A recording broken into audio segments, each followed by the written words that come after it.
from Da Vinci to Einstein to Tesla and all of these great phenomena. All of them studied art and music. So I had to get into that phenomena to understand what's going on. What is the infatuation with art? And when I got into art, I understand things like that. They're an unconscious instrument in a much grander orchestra. This person, like a conduit, just emerges into reality to fulfill this novelist character. You write in a book, the character in the book manifests before your eyes. It's a phenomenon. So art is a whole different metaphysical phenomena by itself. Phenomenological phenomena, the structure of consciousness and the human experience.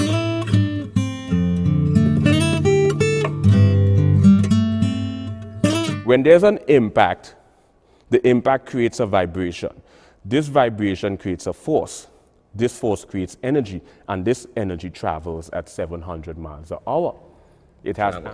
So, being able to write and compose music, understanding the physics of music is inevitable. It helps.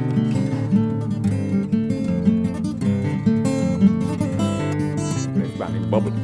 So we have the sound that propagates at 700 miles an hour. That's amplitude, frequency, that velocity. So you have like this expanding bubble that propagates